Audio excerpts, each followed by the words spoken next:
Your comfortable life is a slow-acting poison, and your air-conditioned room is where your ambition goes to die. Every time you choose instant gratification over minor discomfort, you are physically shrinking your brain's capacity for grit. It is time to stop trading your psychological edge for a cushioned existence that yields zero growth.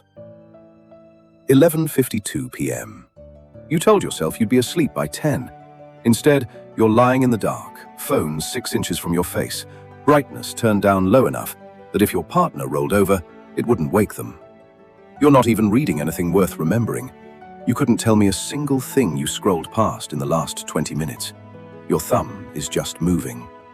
5 more minutes, you said, 40 minutes ago. Or maybe it's not the phone. Maybe it's 6:30, there's chicken thawed in your fridge. You know exactly what you'd make with it, and you order takeout anyway. Not because you're starving, because standing at a stove for 20 minutes after the day you had feels like being asked to run a marathon. I deserve this, you tell yourself, tapping in your card details for the 3rd time this week. Or it's the alarm. 6 o'clock, 6:09, 6:18, 6:27. 4 snoozes. 4 tiny promises broken to yourself before your feet even hit the floor. You don't even remember making the decision. Your thumb just knows the swipe by now. Or maybe none of that's you at all. Maybe it's the call to your mum you've been meaning to make for 3 weeks now, sliding from this weekend to next weekend. So many times the guilt itself has gone quiet. Not because you don't love her, because picking up the phone means being present for a conversation you can't control the length or shape of. And texting, thinking of you, takes 4 seconds and asks nothing of you at all. Here's what nobody's told you about those moments. They're not separate bad habits. They're the same muscle, failing in different rooms of your life. And I don't mean that as a metaphor. I mean there is an actual, physical part of your brain that's supposed to fire in exactly those moments. And every time the easy option wins without a fight, it fires a little less, gets a little quieter, gets a little weaker. This isn't a video about trying harder. You've heard that one already, and it didn't work, or you wouldn't be watching this at midnight instead of asleep. This is about what's actually happening inside your skull when comfort wins.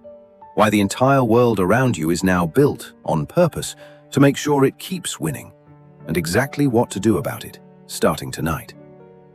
Let's get into it. Part 1. The Trap of the Cushioned Life. Comfort didn't start with air conditioning.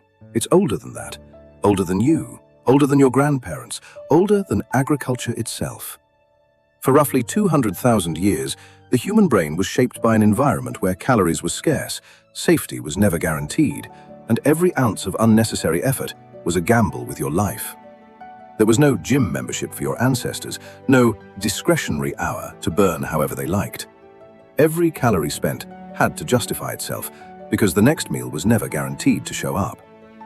A brain that rested when it could, ate when it could, and avoided risk when it could. That brain survived. That brain got to pass itself on.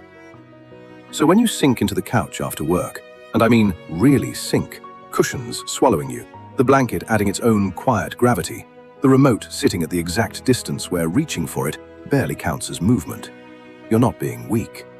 You're running software that's 200,000 years old, inside a world that hasn't needed it for maybe 200.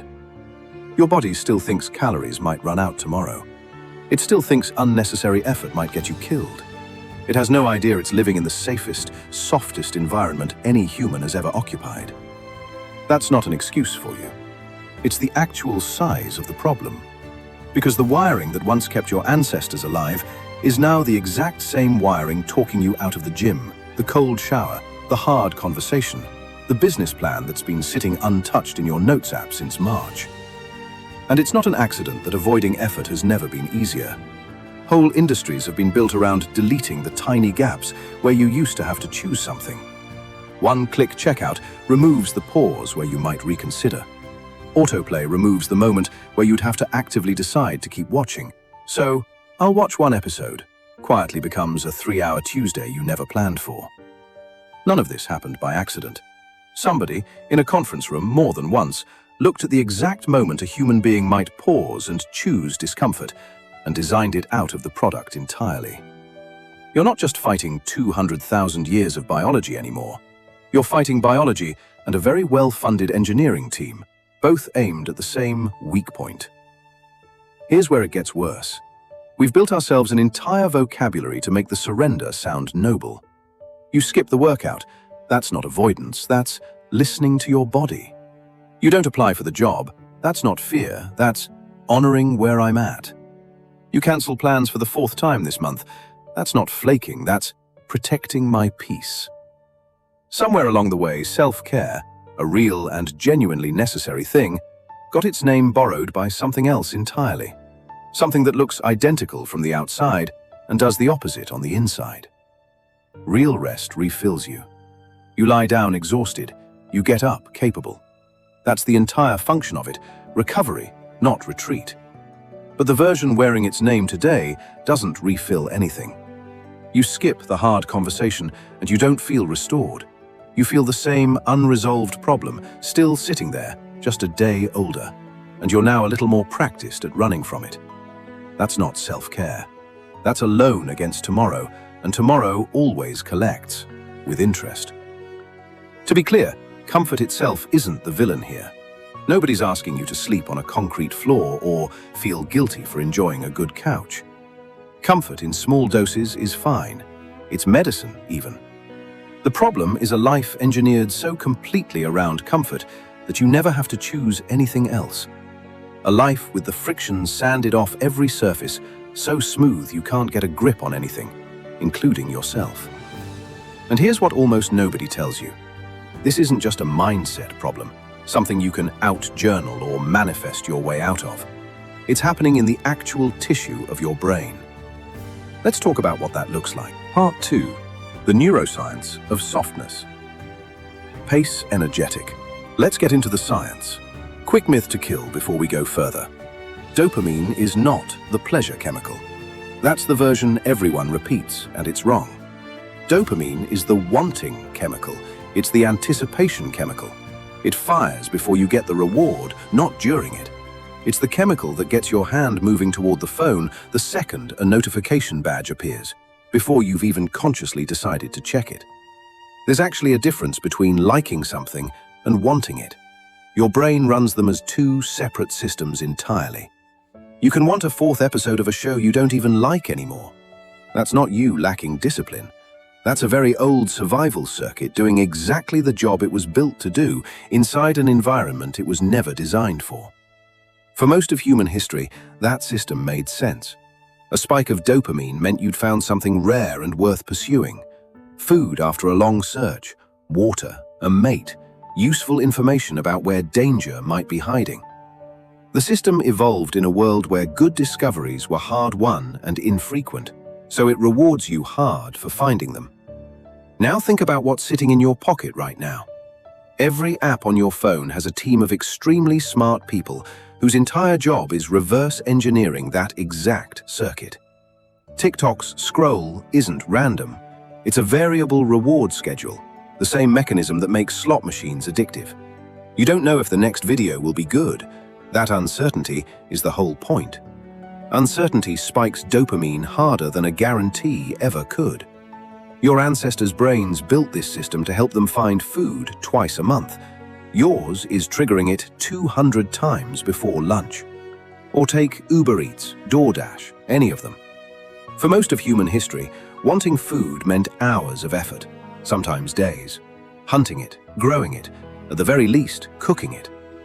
That gap between wanting and having wasn't wasted time. It was where patience got built. Every hour spent waiting was, without anyone knowing it, a rep for the ability to tolerate not having what you want yet. Now the gap is 11 minutes and a tap.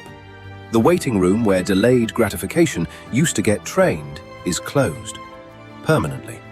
And a muscle that never gets used doesn't stay strong out of loyalty. Even something as ordinary as your thermostat plays a role here. Your body used to have to work to stay warm or cool, find shade, build a fire, generate its own response to temperature. Small, constant, low-grade effort, all day, every day. Climate control doesn't reduce that effort, It deletes it entirely. Your body hasn't had to regulate its own temperature in years, and it has no idea that used to be a job it did. Here's the part I actually want you to remember after this video ends.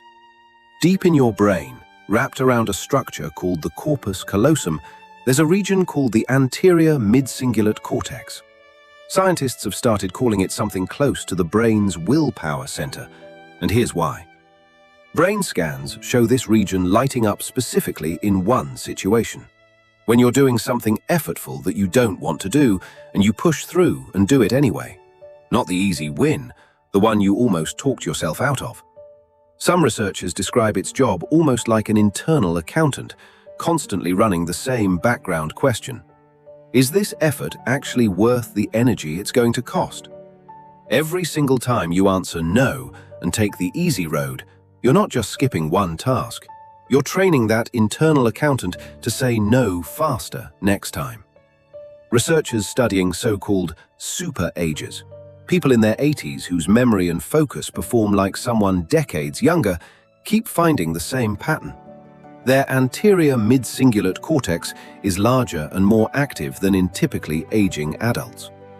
Other studies have looked at people succeeding at genuinely hard, unwanted tasks, sticking with a tough exercise program, maintaining weight loss against their own cravings, and found that exact same region doing the exact same thing, growing stronger through use. One detail from that research is almost funny once you notice it. The region responds hardest during the exact stretch of a hard workout where people report wanting to quit. The precise moment most of us are one thought away from stopping. Like a muscle. Not a loose metaphor for one, an actual region of tissue that current research suggests expands through resistance and shrinks through disuse. Every time you take the cold end of the shower instead of stepping out early, every time you finish the rep your mind already quit on, every time you make the harder phone call instead of sending the easier text, you're not just building character in some vague, unmeasurable way. You're giving a specific, real part of your brain a workout. And every time you default to ease instead, every single time, you're not just missing one small opportunity. You're one rep further from being able to do the rep at all. This is the part that should get your attention. It's not that comfort makes you lazy in some fuzzy moral sense. It's that comfort, chosen enough times, may be quietly reshaping the physical hardware you'd need to ever choose differently. So if grit really is trainable tissue, and not some fixed trait you either have or don't, why does it keep disappearing for so many of us? Because almost nobody experiences this as a cliff. Nobody wakes up one day and falls off. You get lowered, an inch at a time. And most people never feel it happening until they're already at the bottom, wondering where the version of them with a napkin sketch and the big plan went. Part 3. The slow decay of ambition. Picture a bank account you never check. Nobody's stealing from it in some dramatic heist. It's just $1 here, $1 there, withdrawn so quietly you'd need a forensic accountant to catch any single transaction. Then one day you go to buy something that actually matters, and the balance is gone. You can't point to the day it happened, because there wasn't one day. There were 1,000 small ones, and every single one of them felt harmless at the time. Let me tell you about Elena. Not her real name, but her story is familiar enough that you probably know a version of her. Might even be looking at one in the mirror right now. At 24, Elena had a plan. Save aggressively for 2 years, leave the marketing job, move somewhere cheaper, and finally start the design studio she and her college roommate used to sketch out on napkins at 2 in the morning. The job was never the plan. The job was just supposed to fund it. Year 2 came, and so did a raise. The apartment got a little nicer. Nothing about any single year was a disaster. That's exactly what made it so easy to keep doing. The napkin sketch stayed folded in a drawer. Not gone, just not yet. Weekends found their rhythm. Friday takeout and a show. Saturday errands and a nap that somehow ate the whole afternoon. Sunday spent quietly dreading Monday. It wasn't a bad life. That's the trap. It was a genuinely comfortable one. Every year, the plan got pushed by exactly one more year. Once I get the promotion, once the market settles down, once I'm not so tired all the time. Fast forward. Elena is 34 now. Same company, 6 promotions deep into a career she never actually chose, just accepted by default, one comfortable year at a time. The napkin sketch is still in a drawer somewhere. She couldn't tell you exactly which one anymore because she stopped taking it out. It's easier not to be reminded. Maybe your Elena looks nothing like this one. Maybe it's the guy who was going to finish his degree once things calmed down. The retiree who bought the RV, parked it in the driveway, and never once drove it past his own state line. The parent whose, once the kids are older, quietly turned into the kids being grown and gone, and the trip never happening at all. Maybe it's the 20-year-old who wanted to switch majors, transfer schools, chase the harder path that actually excited them, and stayed in the comfortable one instead. Because switching meant explaining yourself to people, and explaining yourself is its own kind of discomfort. Maybe it's the parent who planned to finish that unfinished degree the moment the youngest starts school, and is still saying it, word for word, a decade later. Different faces, same mechanism, working the exact same way in every one of them. Here's what I need you to actually hear. This isn't a story about failure. Failure at least gives you something. A moment, a lesson, a scar you can point to and explain to somebody. This is quieter than failure, and honestly sadder. It's the version with no story at all. No collapse, no rock bottom, no single bad decision to blame. Just comfort, uninterrupted for a decade, until the dream wasn't defeated. It just starved, quietly, without a single rep of resistance ever being asked of it. Ambition doesn't usually die in one battle. It dies from never once being fed. If any part of that felt uncomfortably specific to you, good. Sit with it for a second instead of scrolling past it. That discomfort you just felt isn't an accident, and it isn't a flaw. It's information.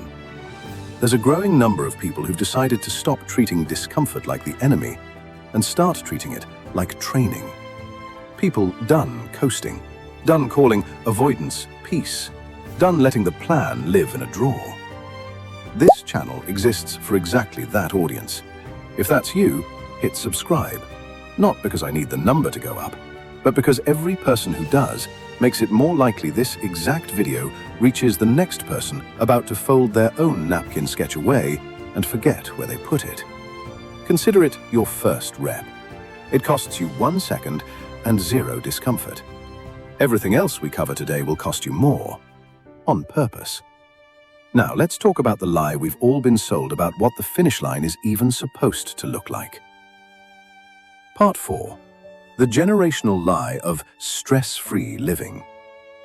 If you're older, you know this dream by heart, because it's the one you were promised. Work for 40 years, grind, save, sacrifice, so that one day you get to stop. Sit on a porch. No boss, no deadlines, no responsibility. You've seen the picture in every financial planning commercial ever made. The couple on the beach at sunset, golf clubs in the trunk, not one obligation left on the calendar. Total stress-free peace forever, as the reward for everything that came before it. Here's what actually tends to happen. Talk to people a year or two into retirement, and a strange thing comes up again and again. Not relief, a kind of fog. A quiet, confusing grief nobody warned them about. It's not that they missed the job itself, it's that the job was structure. It was a reason to get up, a problem worth solving, a version of themselves that got to matter to someone at 9 in the morning. Take that away and hand someone unlimited comfort instead, and it doesn't feel like winning. It feels like floating, with nothing left to push against. Some retirees go looking for a new mountain almost immediately. Volunteer work, a small business, grandkids who need driving around, and they do just fine. The ones who struggle are usually the ones who took the stress-free part of the promise a little too literally and filled the space it left behind with nothing at all. If you're younger, you've got your own version of this lie, and it's dressed up a little better. It's the soft life. Silk pillowcases, zero stress, protecting your peace as an entire personality, an entire aesthetic, an entire feed. Reply to a message 3 days late and call it a boundary. Leave the group chat the second it requires more than a thumbs up. Treat every minor inconvenience as proof you're being disrespected. And look, I want to be fair here, because this reaction didn't come out of nowhere. A lot of you watched the generation before you grind itself into the ground for a payoff that never showed up. Wanting something different than that isn't weakness. It's a completely reasonable response to watching burnout do real damage to real people you love. But here's the trap hiding inside that sales pitch. It doesn't actually sell you rest. It sells you the total absence of friction forever as the goal itself. And the total absence of friction doesn't produce peace. It produces a strange, directionless restlessness that doesn't even have a name yet. Because a mind with nothing left to push against doesn't relax. It starts pushing against itself instead. Anxiety with no target. A sense that something's wrong because something is. You were built to meet resistance, and you've engineered a life with none left in it. There's an old, well-established idea in psychology worth knowing here. The difference between distress and eustress. Distress is the bad stress, the kind that breaks you down, chronic, out of your control, no end in sight. Eustress is the good kind, the stress of a hard workout, a real challenge, a difficult conversation you chose to walk into. Chemically, in your body, those two look almost identical in the moment, but the outcome is nowhere close. One wears you down. The other is the exact mechanism that builds you up. That cold shower we'll get to in a minute, also eustress. Chosen, bounded, over in under a minute, which is exactly why it works instead of just hurting. Think about what happens to astronauts in zero gravity. No resistance, nothing to push against, and their bones start losing density within weeks. Not because gravity was doing them some kind of favor by being hard on them, because the human body isn't built for the absence of resistance. It's built to adapt to resistance and come back stronger. Take the resistance away entirely, and the system doesn't relax into health. It starts quietly falling apart instead. That's what a life with zero psychological resistance does to your ambition, your resolve, your sense of purpose. The stress-free retirement and the soft life are the exact same lie, repackaged for two different ages. Both are selling the idea that the goal is to feel nothing hard ever again. But the thing that actually made your best days feel worth living was never the absence of difficulty. It was purpose. And purpose with nothing to push against isn't purpose anymore. It's just decoration. Part 5. Reclaiming your psychological edge. Okay, enough autopsy. Let's talk about the fix. Because I'm not interested in leaving you diagnosed and hopeless. I'm interested in you actually doing something about this before this video ends. First, let's kill a misunderstanding before it derails you. This is not an argument for suffering as a lifestyle. Misery isn't the goal here. Capability is. There's a difference between discomfort you choose and discomfort that just happens to you. A difference your nervous system understands, even if you've never put words to it. Chosen discomfort builds something. Random suffering just wears you down. Nobody's asking you to sleep on the floor or throw out your air conditioning. We're talking about small, deliberate, chosen reps of discomfort. Voluntary, on your own terms, on purpose, so that when the real, unavoidable hard days show up uninvited, and they will, you're not meeting that feeling for the very first time. Start here. Cold showers. Not an ice bath, not a survival challenge, just the last 30 to 60 seconds of your normal shower turned cold. Small, doable, chosen on purpose. That's a rep. None of this needs to be big, and honestly, it works better small. A first-time runner doesn't open with a marathon. They start with a mile and build from there. Same principle applies here. You're not trying to shock yourself into a new personality overnight. You're adding small, repeatable weight to the exact muscle we've spent this whole video talking about. The same way you'd add 5 pounds to a barbell instead of trying to double it on day one. The extra rep at the gym, after your mind has already decided you're done, that specific rep, the one you almost skip, is the one training the exact circuit we just talked about. The comfortable reps before it were only the warm-up. A digital fast and a genuinely small one to start. The first hour after you wake up, phone stays in another room. Or 1 full day a week with the social apps off your home screen entirely. Not forever, just long enough to remember you're allowed to be bored without reaching for something to fix it. Notice how uncomfortable that sentence made you, by the way? That reaction right there is exactly the muscle we're talking about. And the hardest one, honestly. The difficult conversation you've been outsourcing to a text message. You know the one. Hearing someone's actual voice, seeing their actual face while they react, carries a kind of discomfort we've quietly started avoiding altogether. And every time it gets outsourced to a screen, that rep gets handed away too. There's a quieter version of this too. Saying no when caving is easier. Turning down the extra commitment you don't actually have room for, instead of overcommitting and resenting it 3 weeks later. That's a rep as well. Discomfort doesn't only look like cold water and extra reps at the gym. Sometimes it's just the 10 uncomfortable seconds right after the word no leaves your mouth. Think of all of this as micro-dosing discomfort.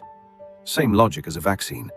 A small, controlled amount of something unpleasant introduced on purpose so your system learns to handle it without ever being overwhelmed by it.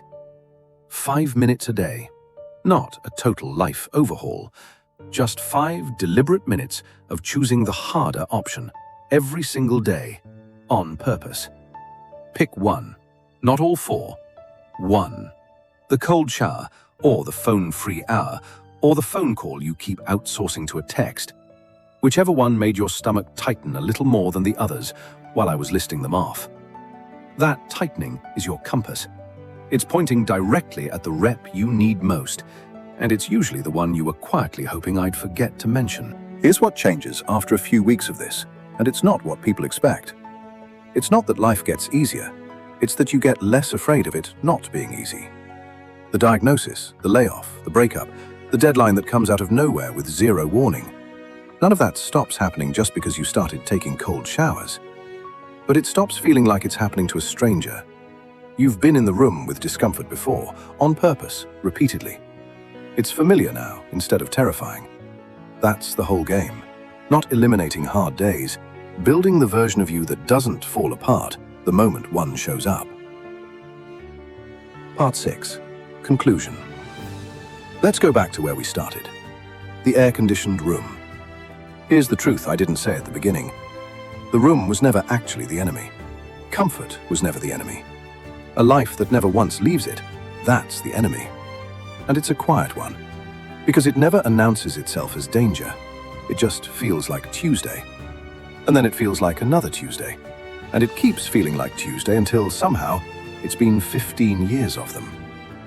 Nobody's ever going to hold an intervention over a comfortable life. No one's going to sit you down and tell you the couch has gone too far.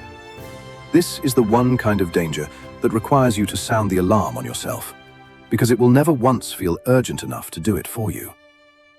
You get one run at this, and near the end of it, there are really only 2 versions of how the story goes. One version is smooth from beginning to end, because nothing in it ever asked anything of you, and it gets remembered by almost no one, because there's almost nothing in it worth remembering. The other version has marks in it. Cold water you chose on purpose. Reps you didn't want but finished anyway. The harder phone call instead of the easier text. A dream you kept feeding, one uncomfortable rep at a time, instead of letting it starve quietly in a drawer somewhere. A life remembered, or a life merely survived. That's actually the whole choice when you strip away everything else we've talked about today. It was never about being harder on yourself for its own sake.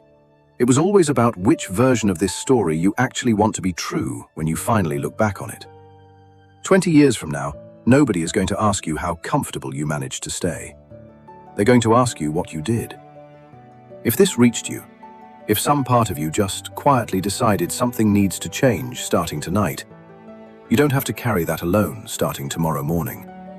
There's a community built around exactly this. People choosing friction on purpose, showing up for each other when the couch is winning, and they need a reminder why it shouldn't. Subscribe if you want to be counted in that number. Not for me. For the version of you that's still folded up in a drawer somewhere, waiting to be taken back out. I don't want you comfortable. I want you capable. Go earn it.